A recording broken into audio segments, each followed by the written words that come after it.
Good morning सभी को। आज हम अभी एक सवाल ले रहे हैं जिसे पिछले कुछ दिनों से राजयोगा के ऊपर हम लोग अपनी रिसर्च कर रहे हैं, सीख रहे हैं और आगे बढ़ रहे हैं। और उसमें अनेक बातें हम जैसे जैसे सीखते जा रहे हैं वैसे वैसे स्थिति का भी निर्माण अच्छा हो रहा है। जैसे आप सब बताते हैं कि जीवन में एक स्टेबिलिटी आती जा रही है। परिस्थितियां तो वैसी की वैसी ही है, बाहर का क्योस वैसा ही है और बढ़ ही रहा है, घटने वाला नहीं है। ये अब हम जान चुके हैं। हम ये समझ चुके हैं कि टाइम जो है वो अनसर्टेन चल रहा है। और इस समय अचानक का पार्ट, क्योंकि अनसर्टेन मतलब अचानक अचानक ही सब कुछ हो जाना है। ये सब हम देख रहे हैं प्रैक्टिकल। इस सब अचानक के पार्ट में हम अपनी स्थिरता को कैसे बनाए रखें, आज उसके ऊपर बहुत सुंदर एक सवाल है जो दीदी खुद ही पूछेंगी। तो चलिए हम इसको आज सवाल को लेते हैं। जी प्लीज आप पूछिए सवाल क्या है। जी। चलते चलते यदि वैराग्य खंडित होता है तो उसका मुख्य कारण है देह भान। जब तक देह भान का वैराग्य नहीं है तब तक कोई भी बात का वैराग्य सदा काल नहीं रह सकता। संबंध से वैराग्य यह कोई बड़ी बात नहीं है। वह तो दुनिया में कईयों को वैराग्य आ जाता है, लेकिन यहाँ देह भान के जो भिन्न भिन्न रूप है उन्हें जानकर देह भान को देही अभिमानी स्थिति में परिवर्तन कर देना, यह विधि है बेहद के बैरागी बनने की। बहुत सुंदर। जैसे अभी यहाँ पे बात हो रही थी स्टेबिलिटी की, स्थिरता की। जी। हम सभी आत्माएं और हमारा इस समय का सबसे बड़ा लक्ष्य, टास्क कह लीजिए, लक्ष्य कह लीजिए, एम कह लीजिए, एक ही है, अपने आप को स्थिर रखना हर परिस्थिति में। भगवत गीता भी हमें ये लक्ष्य देती है।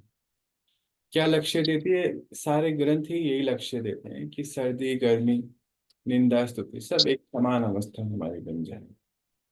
अब बाबा यहाँ बता रहे हैं कि ये एक समान अवस्था बनेगी कैसे। वो तब बन सकती है कि जब हम अपने अनादि स्थिति में रहें। तो आज हम इस सवाल को बहुत एक एक परत को खोलते चले जाएंगे और इसको गहराई में समझते चले जाएंगे। देह भान यानी कि हमारे ये शरीर और इसकी महसूसता, एक्सपीरियंसेस शरीर के द्वारा जुड़े हुए हैं। आत्मा का सबसे पहला रिश्ता इस शरीर से होता है। नेचुरली इस शरीर से रिश्ता होने की वजह से सबसे ज्यादा अटैचमेंट इसी से ही होता है। क्योंकि रिश्ता पहला शरीर के साथ बना हुआ है। शरीर के साथ बनने की वजह से पहला अटैचमेंट हमारा हमारे शरीर से होता है। क्यों होता है? क्योंकि इसके द्वारा हमें अनुभव मिलते हैं। शरीर से हमें अनुभवों की प्राप्ति होती है। आत्मा शरीर के द्वारा हर कार्य को, हर संकल्प को व्यक्त करती है और करती है, कर्म में लाती है, समझ में लाती है। और इसीलिए उसके साथ उससे सबसे ज्यादा अटैचमेंट होती है। शरीर क्या है? शरीर वो माध्यम है, वो इंस्ट्रूमेंट है जिससे हर कर्म किया जा सकता है। सबसे पहले शरीर के साथ अटैचमेंट, फिर उसके बाद माँ के साथ अटैचमेंट। तो जब द्वापर युग शुरू हुआ, तो द्वापर युग से पहले 2500 साल पहले सबके अंदर ये स्मृति थी कि हम आत्मा, ये कॉस्ट्यूम मैंने लिया हुआ है एक करेक्टर को प्ले करने के लिए।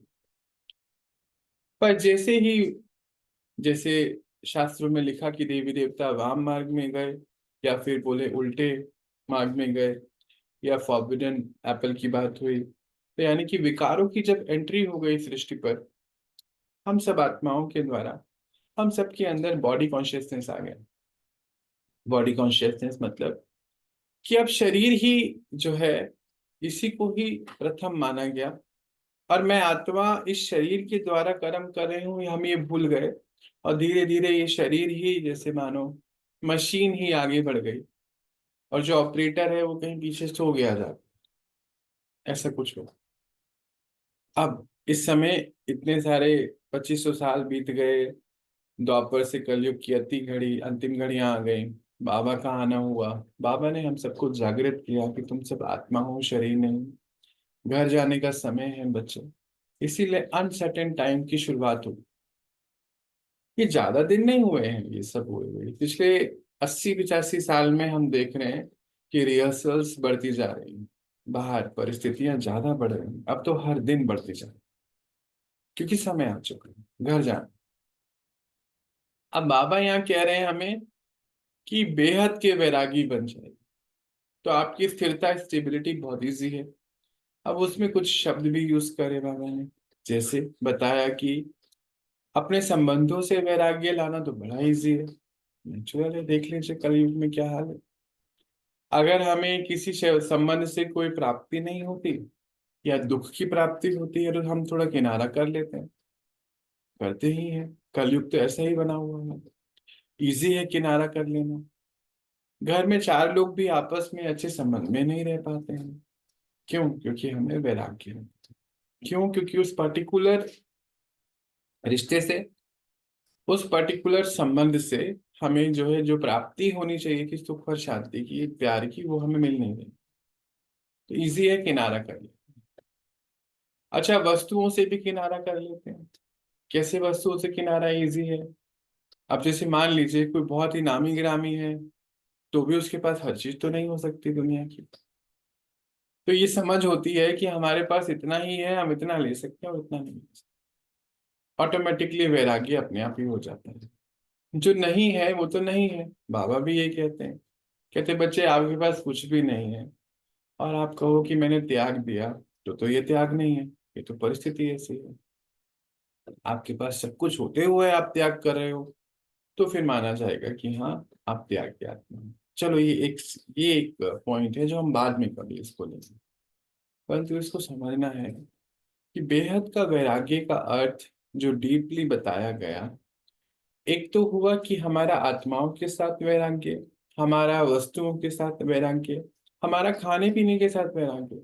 जैसे किसी को शुगर हो जाती है, तो चीनी छोड़ने को कहते हैं डॉक्टर, तो वैराग्य लेना ही पड़ता है ना। मसाले, तेल, जो भी छोड़ना होता है। तो ऑटोमेटिकली वो वैराग्य, वो तो फोर्सफुली हमारे ऊपर आया कि आपको लेना है। हाँ, क्योंकि आत्मा को उस अनुभव से परे जाना है, क्योंकि तबीयत खराब है। एक तो ये बात हो गई। बाबा कहते हैं ये सब बहुत इजी है। तो फिर डिफिकल्ट क्या है? डिफिकल्ट है हमारा, हमारे शरीर से वैराग्य। ये कैसे संभव है? शरीर क्या है? शरीर में 5 कर्म इंद्रियां हैं। यानी कि ये वो इंद्रियां हैं जिससे आत्मा के पास इंफॉर्मेशन पहुंचती है ना। इनपुट डिवाइसेस हैं। जैसे हमने सबने देखा या सुना है, इनपुट और आउटपुट, है ना। इनपुट डिवाइसेस कैसे? जैसे हाथ से हम टच करके परख सकते हैं कि ये गर्म है, ठंडा है। इनपुट है, आत्मा को इंफॉर्मेशन जा रही है। आंखों से देखकर अनुभव कर सकते हैं, परख सकते हैं। सुनकर परख सकते हैं, देख सकते, मतलब लगा सकते हैं कि सामने क्या हो रहा है, सिचुएशन कैसी है। मुख के द्वारा व्यक्त कर सकते हैं, और टंग के द्वारा टेस्ट ले सकते हैं। अब कर्म इंद्रियां हैं, ये सब हमें अनुभव दे रही है, इनपुट दे रही है आत्मा। तो हमारा सबसे ज्यादा लगाव इन कर्म इंद्रियों से होता है। अच्छा, इन कर्म इंद्रियों से जो लगाव है ना, ये 2500 साल पुराना होता है, एक शरीर का नहीं होता है।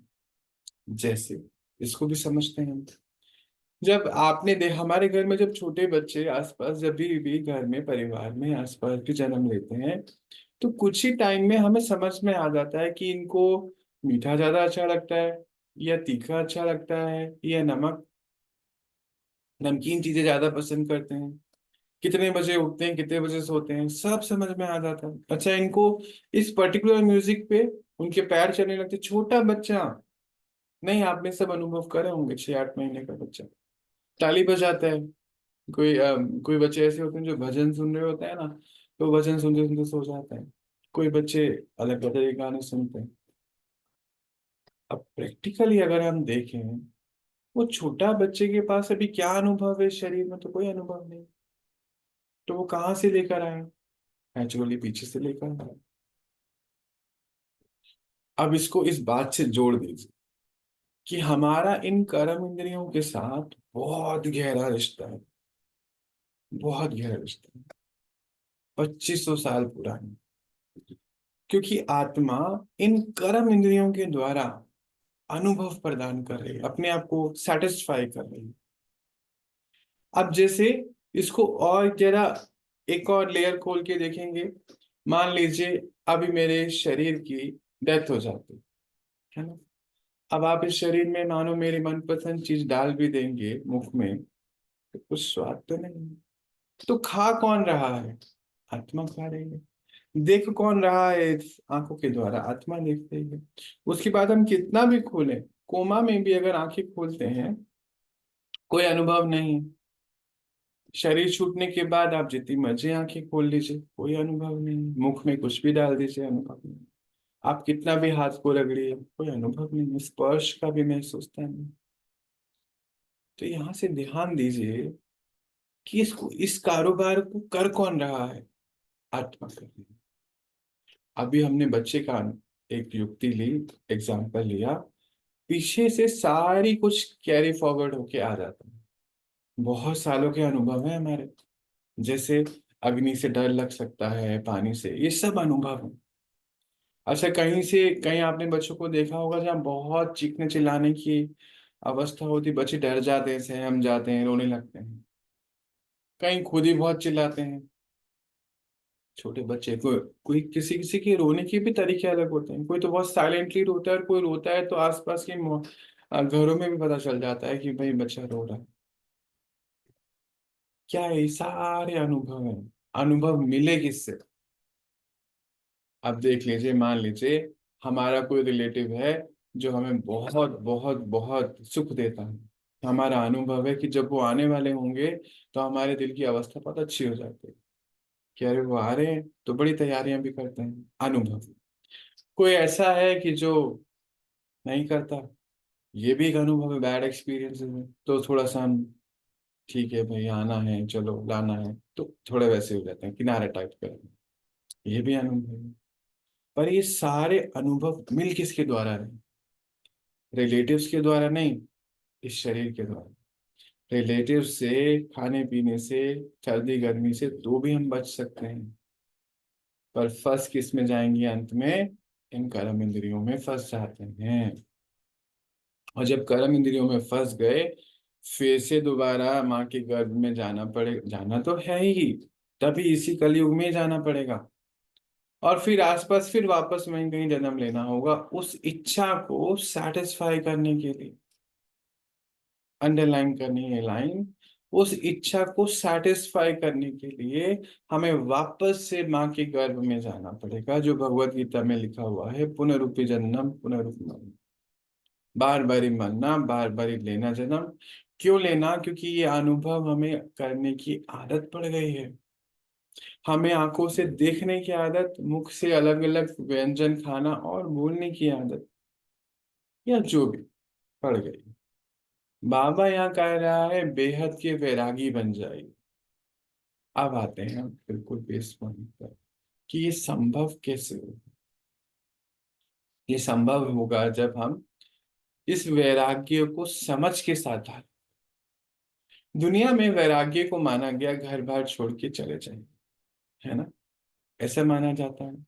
पर हम पर्सनल अनुभव के साथ कहते हैं कि जो घर बार छोड़ के जाते भी है ना, फिर जब वो हम सबके कांटेक्ट में आते हैं, तो उनका काम, क्रोध, लोभ, मोह, अहंकार बहुत ज्यादा प्रबल होता है। ये देखा हुआ अनुभव। क्योंकि वैरायटी ड्रामा है, तो ये वैरायटी है, ऐसा ही रहने वाला है, इसमें हम कुछ नहीं कर सकते, उनका रोल है। तो अब क्या करें?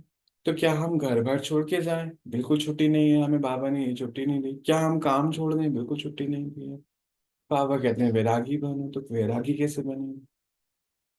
तो बाबा ने हमें उसकी युक्ति बताई, और वो युक्ति है कि बच्चे इस शरीर में रहते हुए अपनी अनादि स्थिति में रहो, थोड़ी सी प्रैक्टिस करें। अनादि मतलब मैं आत्मा जो परम धाम की मेरी स्थिति। अच्छा, परम धाम का एक दृश्य सामने ले आइए, आ गया हम सबके सामने। वहां हम सब कैसे हैं? एक ज्योति बिंदु हैं, शरीर नहीं है, कोई अनुभव नहीं। पर एक अनुभव है कि हम सब शांत अवस्था में बैठे हैं, क्योंकि वो शांति धाम भी है, मुक्ति धाम। ठीक है। अब इस अवस्था में हर समय तो रहा नहीं जा सकता।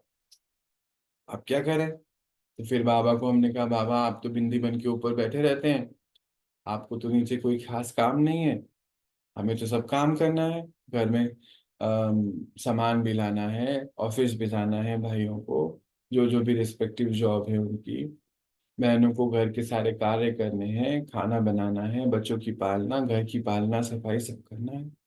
अभी आपको तो कुछ नहीं है, आप तो ऊपर बिंदी बन के बैठे रहते हो, आपके तो मजे हैं, शरीर नहीं है। बड़ा आसान है आपके लिए ये कह देना। बाबा भी हमें फिर, क्योंकि बाबा है ना, हमने बाबा को ऐसा बोल दिया, तो बाबा कहते हैं, अरे बच्चे रुको तो सही, मैं तुमको इसकी युक्ति बताता हूँ। हर बात की युक्ति हमें एक वे आउट दिया उन्होंने। कहते हैं, फिर शरीर में जब आओ, शरीर में तो रहना ही है, और कहते हैं ये आपका सबसे बड़ा प्रॉफिट है कि जो आपके पास है वो मेरे पास नहीं है। बाबा कह रहे हैं, बाबा की बात को समझो। कहता है कि मेरे पास शरीर नहीं, तुम बच्चों के पास शरीर है, देखो कितने तुम फॉर्चुनेट हो। हर बात को व्यक्त करने के लिए शरीर है, और मुझे तो शरीर का सहारा लेना पड़ता है। तो फिर क्या करें? तो कहते हैं यही चीज मुझसे सीख लो, और सीखो ये कि जब कोई भी कर्म ड्रामा प्लान अनुसार सामने आ रहा है, तो मैं आत्मा शरीर के द्वारा कर्म कराने वाली हूँ, और फिर मैं अपनी आदि स्थिति में कर्म करा। रुक कर फिर से सुनते हैं। पहली बात थी अनादि स्थिति, यानी कि जो परम धाम की अवस्था है, पॉइंट ऑफ लाइट। शांति, निर्माण धाम, यानी कि शक्ति की अवस्था। सारा पाठ, सारी शक्तियां, सारे रस, सारे एक्सपीरियंसेस मर्ज हैं बिंदी में। मर्ज मतलब सारी नॉलेज बीज में है, मैं आत्मा जब ऊपर बैठी हूँ। पर जब जैसे ही पहला चैप्टर शुरू होता है सृष्टि का, वो होता है स्वर्ग, सत्य। तो जब वहां आते हैं, तो मेरे कौन से संस्कार हैं? देने वाले, दैवी संस्कार। तो कहते हैं जब भी कर्म में आओ, तो एक ही चीज को पक्का करो, रोज प्रैक्टिस करो, कि आप देवी देवता, आपकी दैवीय संस्कार, सतुगुणी संस्कार, सर्वगुण कलाएं सब इमर्ज हो जाए, ये करो। अच्छा, ये कैसे करेंगे बाबा? कहते हैं इस स्मृति के साथ कि मैं यहाँ, ये मेरी दुनिया ही नहीं, ये मेरी दुनिया नहीं है, कलयुग की अंतिम घड़ियां हैं, ये शरीर का भी नाश हो जाना है। और इसके लिए जब मुझे पता है कि इसका सबका विनाश होना है, तो फिर मैं इसमें क्यों लगे रहा हूँ इस दुनिया में? मेरे को तो आगे आने वाली दुनिया की तैयारियां करनी है। ऐसी समझ के साथ वैराग्य को धारण करो, पर रहना तुमको यहीं पर है। हाँ, वो कंडीशन अप्लाई होती है ना, वो स्टार बना के नीचे 4 पॉइंट्स लिखे होते हैं, दो चार।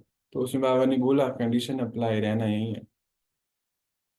फिर कहते हैं कैसे रहेंगे बाबा? कहते हैं, बच्चे मैंने अभी आपके लिए नया स्टेज तैयार नहीं करा है, मंच अभी पुराना ही है जिस पे आपको पाठ हो जाना है। बस थोड़ा सी प्रैक्टिस करनी है कि जब कर्म व्यवहार में आएंगे, कर्म और व्यवहार, या व्यवहार में आएंगे, तो अपनी अनादि स्थिति से नहीं, आदि स्थिति से आएंगे, और नहीं तो अपनी अनादि स्थिति में। आदि स्थिति में कहते जैसे मैं आता हूँ ऊपर से नीचे, आप बच्चों के साथ सारे कर्म करके दिखलाता हूँ और फिर वापस चले जाता हूँ। ऐसे ही तुम बच्चे इस शरीर रूपी यंत्र को, इस रोबोट को धारण करते हो, इससे कर्म कराते हो, और कर्म से न्यारे हो जाते हो। यानी कि खाने को जो मिला वो खा लिया, जैसे स्थिति है वैसे रह लिए, ड्रामा के ऊपर पूरा सरेंडर। कोई यहाँ पे खिटपिट नहीं। आज नींद मिली तो सो गए, नहीं मिली तो नहीं सोए, खाना मिला तो खाया, नहीं मिला तो नहीं खाया। ऐसी स्थिति जिस दिन बनती चले जाएगी, तो आप तो देने वाले हो, आत्मा स्वयं को सबसे पहले इस शरीर को पालना करना शुरू करेगी, देती रहेगी, देने वाली हो जाएगी। यानी कि जब हम पहले इस कर्म इंद्रियों से सब ले रहे थे अनुभव, अब आत्मा भी, इनपुट और आउटपुट तो यही है ना, कोई और चीज थोड़ी है हमारे पास। इन्हीं कर्म इंद्रियों के द्वारा सबको देना शुरू कर। फिर से, पहले हम इन कर्म इंद्रियों के द्वारा सब कुछ ले रहे थे अनुभव। अब हम क्योंकि परम धाम में रहते हैं, तो वहां कौन सा अनुभव है हमारे पास? शांति का अनुभव है, सुख का अनुभव है, ज्ञान का अनुभव है, मुक्ति का अनुभव है, जीवन मुक्ति का अनुभव इस समय हम लेंगे। जीवन में रहते हैं। मुक्ति मतलब मैं तो मुक्त हूँ, कोई मेरे ऊपर बॉन्डेज नहीं। और बॉन्डेजेस क्या है पता है? ये सारे विकारी हैं। वो संकल्प आता है, उसने ऐसा कह दिया, चलो भाई फंस गए। या लोभ आ गया, मुझे आज ये खाना है, या मुझे ये पहनना है, या मुझे जो भी धन इकट्ठा करना है, उस व्यक्ति के साथ समय बिताना है, ये लोभ आ गया मान लीजिए। पर लोग कैसे कहेंगे? क्या सतयुग में देवी देवता प्रेम नहीं करेंगे? इकट्ठे नहीं रहेंगे, खाना नहीं खाएंगे? नहीं, सब कुछ करेंगे। पर ये विकारों की वशीभूत होके नहीं, बहुत नॉलेज के आधार पे करेंगे, सब कुछ करेंगे, आगे सब कुछ होना है ना। शादियां भी होनी है, संतान भी होने हैं, राज्य के राज्य चल रहे हैं, सब कुछ होना है। फिर थोड़ी कुछ आज से ज्यादा एडवांस समय आने वाला है। टेक्नोलॉजी इतनी अच्छी होने वाली है, सटल हो जाएगी, और भी किसी के लिए दुखदाई नहीं होगी। तो बेहद का वैराग्य का अर्थ हुआ कि इन कर्म इंद्रियों के जो हमें अटैचमेंट है, या जहाँ हमें ढूंढेंगे कि कौन सी कर्म इंद्रिय से हमें चाहिए क्या। जैसे कईयों को सुनने का कर्म रस बहुत होता है, जानने का, अच्छा अच्छा ऐसा हो गया, ओहो। बाहर की सारी आवाजें सुन लेंगे, अंदर की आवाज नहीं सुन पाते। इसको बिल्कुल डिटैच। मुख का रस चाहिए, 3 वक्त खाना अलग अलग रिपीट नहीं कर सकती, बिल्कुल भी प्रॉब्लम हो जाती है। अगले दिन औरों को भी बोलेंगे हमने कल ही ये खाया था, आप ही मत बनाना। मानो कहीं जाना पड़ जाए तो वो पूछेंगे क्या खाओगे, देखो कुछ भी बनाओ, कल हमने ये खाया था, ये मत बनाओ। मतलब हम इतने डिपेंडेंट है स्वाद के ऊपर कि हम खा नहीं सकते। तो और हम कितने पुराने हैं, मानो 50 साल का मेरा शरीर है, 50 साल से इस शरीर में है, उसको तो हम नहीं कह रहे चेंज करने को। वो सुबह खाना खाया, वो रात को नहीं खा सकते। तो हम बहुत डिपेंडेंट है इसके ऊपर। हम क्या बोल रहे हैं, क्या हमारी आवाज है? बाबा इतने सुंदर बोलते हैं कि आप बच्चों ने वो टेप रिकॉर्डर्स और ये सब बनाए, उसमें भी आवाज को मेंटेन करने वाला है, परंतु उसमें भी कंट्रोल कर लेते हो रिमोट के द्वारा या किसी भी। आप ही ने बनाया है, आप ही की रचना है, आप अपनी आवाज को खुद कंट्रोल नहीं कर सकते। अच्छा, कईयों का फेशियल एक्सप्रेशन ही चिड़चिड़ा होता है। आप देखो वो बात भी करेंगे, चिड़चिड़ी अवस्था। तो फिर वो क्या हुआ, यानी कि अंदर का चिड़चिड़ापन है, व्यक्त किसके द्वारा हो रहा है? इसके द्वारा होता है, इन कर्म इंद्रियों के द्वारा। पर पर पर पर बाबा कहता है बेहद के वैरागी बनो। अब बेहद के वैरागी की बिल्कुल गहराई में पहुंचते हैं। वैराग्य किस किस से लेना है? खाली कर्म इंद्रियों से नहीं, कर्म इंद्रियों के द्वारा जो भी हमने अनुभव करे 2500 साल में, उन सबसे वैराग्य लेना। कैसे लेंगे? अभी हमने बच्चे का उदाहरण लिया था। बच्चा, छोटा बच्चा 1 साल का, या कुछ कुछ भी महीने का, 2 साल का, पता चल जाता है तीखा अच्छा लगेगा, चटपटा मीठा जो भी। दूध पीता है, इतने बजे पीता है, रोटी खा लेता है। कहाँ से लाया? पिछले जन्मों से लाया। हम्म। अभी हम उसको नए संस्कार दे सकते हैं। कहने का अर्थ है, हमें इस कलयुग, द्वापर युग से जो भी संस्कार मिले हैं, सबसे वैराग्य ले लेना, और सिर्फ 2 संस्कारों में आ जाना, और वो है हमारा आदि और अनंत। यानी कि जब इस दुनिया में बैठे हैं, कोई कर्म नहीं है, अनादि, ऑटोमेटिकली बुद्धि ऊपर, परम धाम, शांत अवस्था। इन आंखों के द्वारा, आंखें खुली हैं, आंखें बंद थोड़ी करनी है, ये आंखें सेवा करने के लिए हैं। तो ऊपर से जैसे बाबा की एनर्जी, परमधाम की एनर्जी बाईपास कर रहे हैं नीचे, पूरी सृष्टि का परिवर्तन होना है हमारे द्वारा, है ना। ये सब, ये दीवारें, ये सोफे सब परिवर्तन हो जाने हैं एनर्जी से। तो कहाँ से आएगी एनर्जी? हाँ, च्यवनप्राश खा के तो नहीं आ सकती है, कहाँ से आएगी? ऊपर से आएगी। तो फिर जब जैसे अनादि स्थिति, बुद्धि मन बुद्धि वहां, तो सारी एनर्जी इन आंखों के द्वारा नीचे, इन हाथों से फ्लो हो रही है, पूरे शरीर से जैसे ऑरा का निर्माण हो रहा है। हमारे ऑरा जितना बड़ा, हमारे रेडियस में जो भी आ जाए, सेकंड के लिए भी आ जाए, उसको सुख शांति की प्राप्ति हो रही है, उसकी मनोकामना पूरी हो जाती है आपको देखते ही। उसने मानो ये सोचा था आज मेरा ये होना चाहिए, जैसे ही आप निकल गए रास्ते से, वो हो जाएगा। क्यों? क्योंकि आपका ऑरा इतना प्रभावशाली, पावरफुल, आत्मा एनर्जाइज है। किसके द्वारा? इस यंत्र के द्वारा ही तो आउटपुट देने वाले हो ना। अभी तो इनपुट ले रहे थे।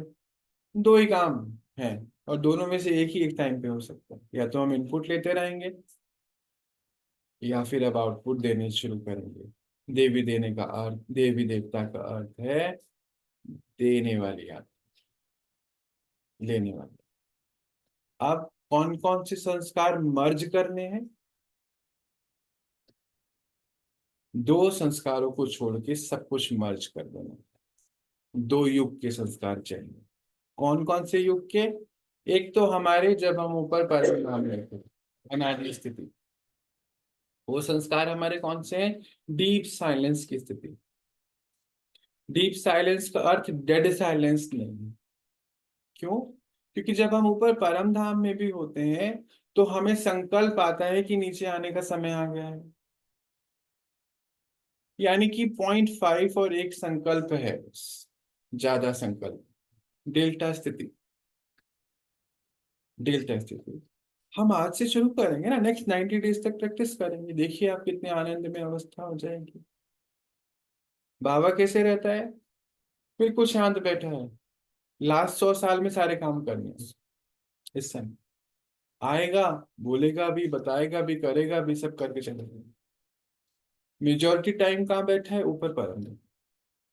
तो जब वो हमारे संस्कार कौन से? शांत अवस्था।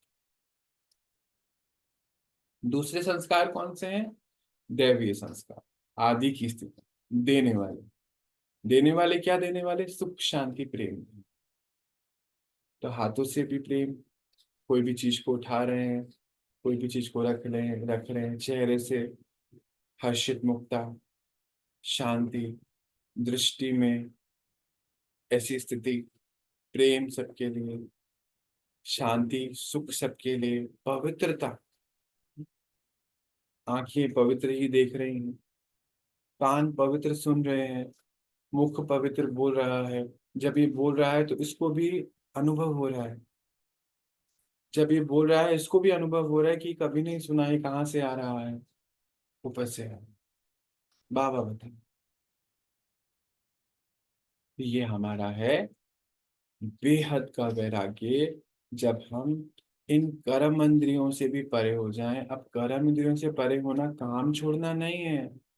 बाबा ने अंडरलाइन करा ये बात, कि भगवत गीता में लिखा है कर्म संन्यास योग, तो लोग सन्यासी बन के बैठ जाते हैं। बिल्कुल भी नहीं। इन कर्म इंद्रियों से देवी देवताओं को पूरे काम करने हैं जी, सारा काम करना है, संसार पूरा चलना है, परिवार चलने हैं, पालनाएं करनी, पूरे के पूरे राज्य चलने हैं। कर कौन पाएगा? जो इस बात को समझ जाएगा कि हमें दो स्थिति में रहना है, अनादि आदि, अनादि आदि, switch on switch off, switch on switch off, switch on switch off. Switch off आदि, पहुंच गए अनादि। अनादि का स्विच ऑफ, पहुंच गए आदि। बाकी सारी चीजें ऑटोमेटिकली मर्ज होती चले जाएंगी। इसी को बाबा ने कर्मतीत अवस्था भी कहा, इसी को बाबा ने इंजलिक स्टेज भी कहा, इसी को नष्ट मोह भी कहा। यही है राजयोग का अंतिम लक्ष्य और प्राप्ति। इसी को कहा जाता है जीवन मुक्ति भी, और इसी को बाबा ने कहा बेहद का वैराग्य। वैरागी मतलब अपने पुराने संस्कारों से भी वैराग्य, क्योंकि उस पुराने संस्कारों के द्वारा हमें इन कर्म इंद्रियों की वजह से हमें इन कर्म इंद्रियों को भोगना पड़ रहा है। फिर बाबा ने हमें इसके लिए बहुत बातें कही हैं, जैसे आप योगी तो आत्मा है, भोगी आत्मा नहीं है।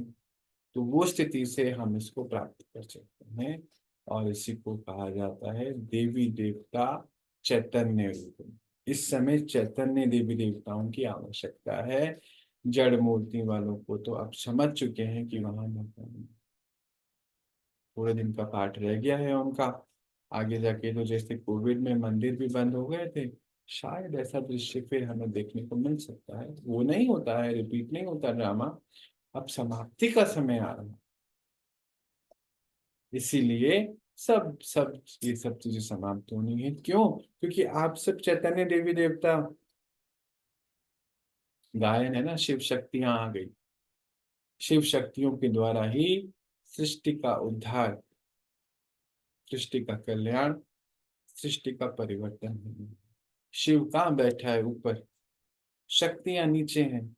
नेचुरली कनेक्शन तो उससे होगा ना, तभी तो होगा ना आगे का काम। वो कैसे होगा? जब हम इन कर्म इंद्रिय के अनुभव, अनुभव कौन प्राप्त कर रहा है? वो संस्कार, उन सारे ही द्वापर से लेके अब तक के संस्कारों से किनारा करें, तो हम बेहद के वैरागी बन जाएंगे। ऑटोमेटिकली शरीर से भी वैराग्य हो जाएगा। आज हम देखते हैं शांति से। पहुंच जाते हैं। बहुत सुंदर क्लास रही।